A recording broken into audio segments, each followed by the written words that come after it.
নমস্কার বন্ধুরা, আমি সুমনা। আজকে চলে এসেছি আমি আমার রেসিপি ঝুলি থেকে একটা রেসিপি নিয়ে। আশা করি আপনারা এই ঠান্ডায় সকলে ভালো আছেন, সুস্থ আছেন। তো আমি আজকে আপনাদেরকে দেখাবো। দেখুন এখানে শিম নিয়েছি, বেশ সুন্দর, দেখুন কত বড় বড় শিমগুলো। এই একটা শিমের একটা স্ন্যাক্স রেসিপি। তো এই শিমগুলো দেখে ভীষণ ভালো লাগলো, টাটকা একদম শিমগুলো। তো শিমগুলো ধুয়ে নিয়েছিলাম। তো শিমগুলো দেখুন, এখানে এই যে শিরাগুলো আমরা সবাই জানি, এগুলো আমাদেরকে ছাড়িয়ে নিতে হয়। তো সেই জন্য এই শিমের এই শিরাগুলো আমি ছাড়িয়ে নিচ্ছি। কচি শিম হলে কিন্তু এই শিরাগুলো ছাড়তে চায় না। এই যে দেখুন একটু করে ছাড়ছে আর ছাড়ছে না। তো যাই হোক, আমি এইভাবে সমস্ত শিমের শিরাগুলোকে এই দেখুন টেনে টেনে ছাড়িয়ে দিচ্ছি। এবার প্রত্যেকটি শিরাকে কিন্তু টেনে ছাড়িয়ে দিতে হবে। তো আপনারাও নিশ্চয়ই এইভাবে করে খেয়েছেন কোনো সময়। তো আমি কি করে আজকে করছি সেটা আমি দেখাচ্ছি আপনাদেরকে। তো এইভাবে চলুন, তাহলে আমি এই শিমের শিরাগুলোকে আমি সমস্ত কেটে ছাড়িয়ে নিই। ছাড়িয়ে নেওয়ার পরে আমি আবার ফিরে আসছি আপনাদের কাছে। বন্ধুরা, শিমের শিরা ছাড়াতে ছাড়াতে আমি এদিকে একটা পুরের জন্য কিছুটা আলু, দুটো মিডিয়াম সাইজের আলুকে আমি এভাবে কেটে নিয়েছি। দেখুন এভাবে কেটে নিয়েছি, এটা আমি সিদ্ধ করে নেব। এর মধ্যে দিয়ে দিচ্ছি পরিমাণ মতো জল। এখানে দিয়ে দিচ্ছি পরিমাণ মতো জল, আর দিয়ে দিচ্ছি একটু সামান্য নুন, আর দিয়ে দিচ্ছি একটা ডিম। এটা দিয়ে আমি এই আলুটা সিদ্ধ করে নিই। এটা সিদ্ধ হতে হতে আমার ওদিকে শিরাগুলো ছাড়ানো হয়ে যাবে। এদিকে বন্ধুরা, কড়াতে আমি একটু জল বসিয়ে দিয়েছি, আর জলের মধ্যে দেখুন একটু নুন দিয়ে দিয়েছি। জলটা বেশ ফুটতে শুরু করেছে। এর মধ্যে আমি এই শিমগুলো একটু দিয়ে ভাপিয়ে নেব, এই 4 থেকে 5 মিনিটের মতন। বেশি ভাপানো যাবে না, 4-5 মিনিট ভাপিয়ে নিলে কিন্তু এটা হয়ে যাবে। তাই চলুন এটা আমি আগে ভাপিয়ে নিই। দেখুন বন্ধুরা, এটা সেদ্ধ হয়ে গেছে। গ্যাসটা আমি অফ করে দিচ্ছি। 4-5 মিনিট হয়ে গেছে। এবার আমি এটা তুলে নিচ্ছি, জল থেকে ছেঁকে তুলে নিচ্ছি। আপনারা ছাঁকনির সাহায্যেও তুলে নিতে পারেন, আমি এইভাবেই তুলে নিচ্ছি। এটা কিন্তু খুব বেশি সেদ্ধ করবেন না, যেন গলে না যায়। এই দেখুন বন্ধুরা, আলু আর ডিম আমি সেদ্ধ করে নিয়েছি। তো এবার আমি এইগুলোকে একটু ম্যাশ করে নেব। আমি হাতে করে করে নিচ্ছি। একটু দানা দানা থাকলে কিন্তু খেতে ভালো লাগবে, বেশি মিহি হলে খেতে খুব একটা ভালো লাগে না। পুর তো মানে এটা একটা পুরে ভরা একটা স্ন্যাক্স হবে, সেই জন্য। আর দেখুন নতুন আলু নামানোর সাথে সাথে শক্ত হয়ে যাচ্ছে। এইগুলো একটা বিরক্তিকর খুব। তো এই আলুগুলোকে আর ডিমটাকে আমি প্রথমে একটু চটকে নিই। এটা চটকানো হয়ে গেছে। এবার আমি এর মধ্যে ডিমটাকেও চটকে দিচ্ছি। আমি এখানে একটা ডিম নিয়েছি, আপনারা চাইলে দুটোও নিতে পারেন, আপনাদের ইচ্ছা অনুযায়ী আপনারা এটা নিতে পারেন। তো এটা আমি ভালো করে একটু চটকে নেব আগে। ডিম আর আলুটাকে একটু ভালো করে চটকে নেব। খুব বেশি কিন্তু আবার মোটা মোটা আলুগুলো যদি খুব বেশি মোটা মোটা থাকে তাহলে কিন্তু আবার অসুবিধে হবে। তবে একদম মিহি সেই পাউডারের মতন মিহি হলেও ভালো লাগে না, আবার একদম মোটা মোটা দানা থাকলেও ভালো লাগে না। এগুলোকে এমনভাবে চটকাতে হবে যেন বেশ ছোট ছোট দানা দানা থাকে, আবার চটকানো হয় ভালো। তো চলুন এটাকে আমি ভালো করে আগে চটকে নিই। দেখুন বন্ধুরা, এটা আমার চটকানো হয়ে গেছে, ভালো করে মেখে নিয়েছি। এবারে দেখুন এখানে খুব বেশি দানা নেই, এরকম ছোট ছোট দানা আছে। এই যে এরকম ছোট ছোট দানা আছে। তো এবার আমি এটা কি করব, চলুন দেখতে থাকুন। দেখুন বন্ধুরা, এখানে আমি একটা কড়াতে একটু তেল দিয়ে দিয়েছি, 2 চামচ মতো। এই তেলের মধ্যে এবার আমি দিয়ে দেব একটু পরিমাণ মতো লঙ্কা কুচি, দিয়ে দেবো গোটা জিরে 1/2 চামচ মতো, দিয়ে দেব পেঁয়াজ। আমি একটা মিডিয়াম সাইজের পেঁয়াজ কেটে রেখেছি, এই পেঁয়াজটাকে এর মধ্যে আমি দিয়ে দিচ্ছি। পেঁয়াজটা দিয়ে একটু নেড়ে চেড়ে দেবো।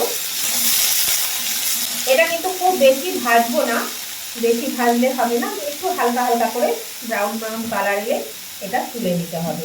এবার আমি এর মধ্যে দিয়ে দেবো পরিমাণ মতো একটু নুন। দিয়েতে শিমের মধ্যে নুন দেওয়া আছে, সেই জন্য পরিমাণ মতো দিতে হবে।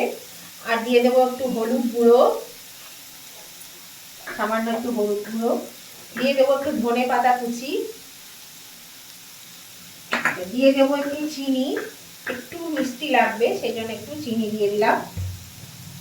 আর দিয়ে দিচ্ছি একটু ভাজা জিরে গুঁড়ো। এবার আমি এটা ভালো করে একটু নেড়ে নেব। আঁচটা একটু বাড়িয়ে দিলাম, দিয়ে এটা আমি নেড়ে নেব। দেখুন এটা কিন্তু আমি আর বেশি ভাজবো না বন্ধুরা। এবার আমি এই যে ডিমটা আর আলুটা চটকে রেখেছি, এইটা আমি এর মধ্যে ঢেলে দিলাম। এটা কিন্তু আপনারা এই কাঁচাও করতে পারেন, মানে ডিম আলু সিদ্ধর মধ্যে কাঁচা পেঁয়াজ কাঁচা মশলা সব দিয়ে এটা করতে পারেন। তবে এটা করলে বেশি স্বাদটা হয়, ভালো লাগে খেতে, সেই জন্য আমি এইভাবে করলাম। তবে এটা দিয়ে আমি বেশিক্ষণ নাড়বো না, এটা জাস্ট একটু মাখিয়ে নেওয়া অবধি আমি এটা নাড়বো। তো নতুন বন্ধু যারা আমার চ্যানেলে নতুন এসেছেন তাদের কাছে আমার অনুরোধ, অবশ্যই কিন্তু আমার চ্যানেলটা সাবস্ক্রাইব করে আমার পাশে থাকবেন, আর পাশে থাকা বেলটা অবশ্যই ক্লিক করে দেবেন। তাহলে আমি যখনই আমার নতুন নতুন ভিডিও আপলোড করব সাথে সাথে নোটিফিকেশন আপনাদের মোবাইলে পৌঁছে যাবে, আর সবার আগে আপনারা আমার ভিডিও দেখতে পাবেন। আর আমার উভয় বন্ধুদেরকে বলছি, আজকের এই শিমের স্ন্যাক্স রেসিপিটা আপনাদের যদি পছন্দ হয়ে থাকে, ভালো লেগে থাকে, তাহলে দেখতে দেখতে যদি লাইক দিতে ভুলে গিয়ে থাকে তাহলে অবশ্যই কিন্তু লাইক বাটনটা একটু প্রেস করে দেবেন। আপনাদের একটা লাইক আমাকে এগিয়ে নিয়ে যেতে অনেকটাই সাহায্য করে। আর যদি আজকে ভালো লেগে থাকে এই রেসিপিটা, যদি খুব ভালো লেগে থাকে, তাহলে আপনাদের বন্ধু বান্ধব আত্মীয় স্বজন সকলের কাছে যাতে পৌঁছে যায় তার জন্য কি করবেন, প্রচুর পরিমাণে একটু শেয়ার করে দেবেন। আর কেমন লাগলো আজকের এই স্ন্যাক্স রেসিপিটা সেটা জানাতে কমেন্ট করতে ভুলবেন না, অবশ্যই কিন্তু কমেন্ট করে জানিয়ে দেবেন আজকের এই স্ন্যাক্স রেসিপিটা আপনাদের কেমন লেগেছে। আপনাদের একটা কমেন্ট আমার পড়তেও ভালো লাগে, আর আমাকে পরবর্তী রেসিপি বানাতে অনেকটাই কিন্তু উৎসাহিত করে। তো দেখুন, আপনাদের সঙ্গে কথা বলতে বলতে এই পুরটা কিন্তু আমার রেডি হয়ে গেল। এটা কিন্তু বেশি ভাজার দরকার নেই, আমি এই মাখাতে মাখাতে আমার যেটুকু হয়ে গেল। এবার আমি গ্যাসটা অফ করে আমি এই পুরটা তুলে নেব। এই পুরটা তুলে আমি একটু ঠান্ডা হওয়া অবধি অপেক্ষা করব। এই দেখুন বন্ধুরা, পুরটা ঠান্ডা হয়ে গেছে। তো আমি এখানে কতগুলো শিমে পুর ভরে নিয়েছি, এই দেখুন দেখতেই পাচ্ছেন, এখানে এরকমভাবে পুরগুলো বেশ ঠেসে ঠেসে ভরে নিয়েছি। আর এই যে শিমের এই এই ওপরের দিকটা এইখানটা একটু ছাড়িয়ে নিতে হবে। এটা দেখুন হাতে করেই ছাড়ানো যাবে, এই যে একটু ছাড়িয়ে নিলেই হাতে করেই ছাড়ানো যাবে। নিচটা পুরো ভাগ করে দেবেন না, তাহলে কিন্তু পুরটা বেরিয়ে যাবে। এই দেখুন, আর বীজগুলো আপনারা ফেলে দিলে ফেলে দেবেন, নাহলে থাকবে। এবার আমি এখানে খানিকটা পুর নিয়ে নিলাম, এই পুরটাকে একটু লম্বা করে নিলাম, এই যে এইভাবে লম্বা করে নিলাম। লম্বা করে নিয়ে এর মধ্যে আমি একটু ভরে দিলাম, ভরে দিয়ে এই দিকে পুরোটা আমি ছড়িয়ে দিলাম পুরটাকে। এই দেখুন, এই যে ভরা হয়ে গেল। পেছন দিকটা দেখুন আটকানো আছে, খুব সাবধানে করতে হবে। এই যে একটুখানি ছেড়ে গেছে, নরম তো শিমটা তো সেদ্ধ হয়েছে, সেই জন্য কিন্তু একটু ছেড়ে ছেড়ে যেতে পারে, সেই জন্য একটু সাবধানে করবেন। আর বেশি পুর ভরলে আবার বেরিয়ে যাবে, সেই জন্যই কম কম করে পুর ভরবেন। দেখুন এটা হয়ে গেল। আবার আমি আরেকটা দেখিয়ে দিচ্ছি আপনাদের সুবিধার জন্য। এই দেখুন, এখানে এটা আমি ছাড়িয়ে দিলাম, এই যে এরকম ছাড়িয়ে দিলাম। এবার আমি আবার একটু পুর নিয়ে নিচ্ছি। এই যে পুরটা আমি নিয়ে নিলাম, এভাবে লম্বা করে নেব, একটু হাতে করে একটু এভাবে চেপটে লম্বা করে নেব, দিয়ে এভাবে পুরটাকে আমি দিয়ে দেব। এখানে এতটা লাগবে না, বেরিয়ে যাবে। এই দেখুন, পুরটাকে দিয়ে আমি ভালো করে একটু চেপে চেপে দেব, তাহলে কি হবে, পুরটার সঙ্গে আটকে যাবে। এটা খেতে কিন্তু খুবই ভালো লাগে বন্ধুরা, খুবই ভালো লাগে। এটা আপনারা ডাল ভাতের সঙ্গেও খেতে পারেন, আবার সন্ধ্যাবেলা চায়ের সঙ্গে স্ন্যাক্স হিসাবেও খেতে পারেন। এই দেখুন এটাও আমার হয়ে গেল।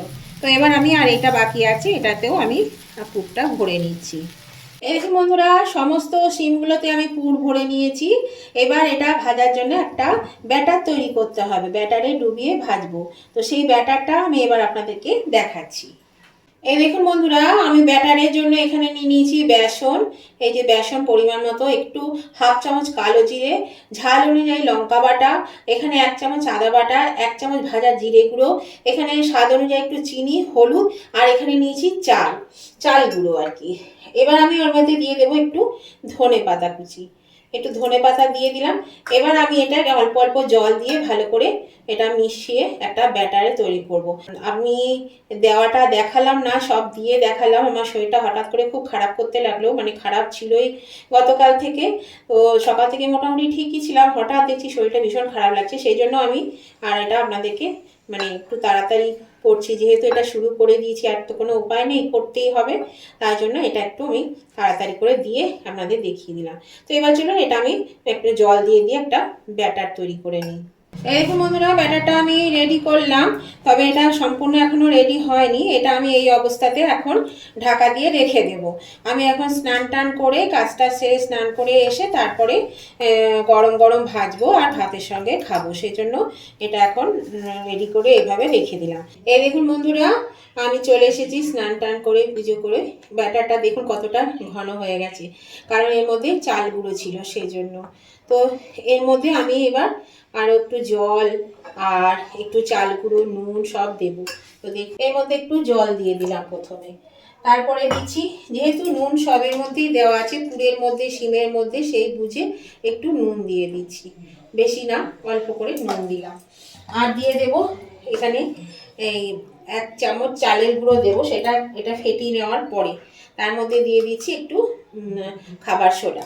এবার আমি এটা খুব ভালো করে আবার একটু ফেটিয়ে নিচ্ছি। চলুন আগে এটা আমি ফেটিয়ে নিই। এটা আমি ফেটিয়ে নিয়েছি। এবার আমি এর মধ্যে দিয়ে দিচ্ছি এই 1 চামচ মতন চাল গুঁড়ো। এবার চাল গুঁড়োটা দিয়েও আর একটু ভালো করে ফেটিয়ে দেব। সামান্য একটু জল দেব, খুব সামান্য, ব্যাস। এটা বেশি কিন্তু পাতলা করা যাবে না ব্যাটারটা। আমরা চপ ভাজলে যেরকম ব্যাটার করি সেই রকমই এই ব্যাটারটাও করতে হবে। তো চলুন, এটা আমার ফেটানো হয়ে গেছে। এবার আমি শিমের পকোড়াগুলো ভেজে নেব।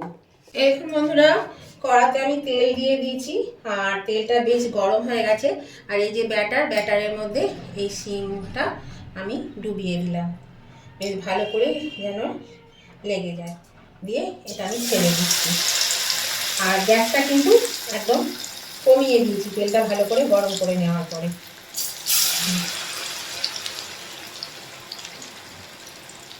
এইভাবে এটা খেতে কিন্তু ভীষণই ভালো লাগে, অবশ্যই এভাবে করে খাবে। যদি না খেয়েছেন, ভীষণই ভালো লাগে খেতে। এটা সন্ধ্যাবেলায় স্ন্যাক্স হিসাবে চায়ের সঙ্গে খেতে পারেন, আবার ডাল ভাতের সঙ্গেও কিন্তু খেতে পারেন। তো চলুন, এবার আমি এটাকে একটু উল্টে দিই। দেখুন তেলটা ভালো গরম হয়ে গেছিল, যার জন্য কিন্তু এটা লাল হয়ে গেছে তাড়াতাড়ি। এটা একটু মানে তেল গরম করে কম আঁচে ভেজে নিতে হবে। তাহলে চলুন আমি ভেজে নিই। এই দেখুন বন্ধুরা, শিমের চপ বলুন পকোড়া বলুন হয়ে গেছে, আমি নামিয়ে নিয়েছি। আর এটা খেতে ভীষণই ভালো হয়েছে। আর এর মধ্যে দিয়ে দিচ্ছি একটু পেরি পেরি পাউডার, এটা দিলে খেতে ভালো লাগে। আর যদি আপনাদের কাছে থাকে তবেই দেবেন, না হলে না দিলেও কিন্তু চলবে।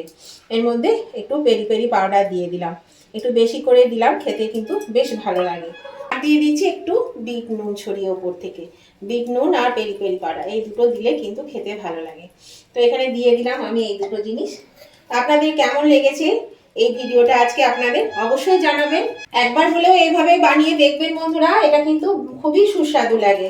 আমরা নানান ধরনের চপ বা পকোড়া খেয়ে থাকি, কিন্তু এই রকম যদি না খেয়েছেন তাহলে অবশ্যই একবার করে খেয়ে দেখুন। তো এটা গরম গরম খেতে ভীষণই ভালো লাগে, আর বেশ কিন্তু মুচমুচেও হয়েছে। এই দেখুন, আওয়াজটা শুনছেন, খুব সুন্দর হয়েছে। তো আজকের ভিডিওটা আপনাদের ভালো লাগে উভয় বন্ধুরাই কিন্তু লাইক শেয়ার কমেন্ট করতে ভুলবেন না। অবশ্যই লাইক শেয়ার কমেন্ট করে দেবেন। আজকের মতন ভিডিওটা আমি এখানেই শেষ করছি। আবার আমি নতুন ধরনের ভিডিও নিয়ে চলে আসবো। ততদিন আপনারা ভালো থাকুন, সুস্থ থাকুন। Tata, bye bye.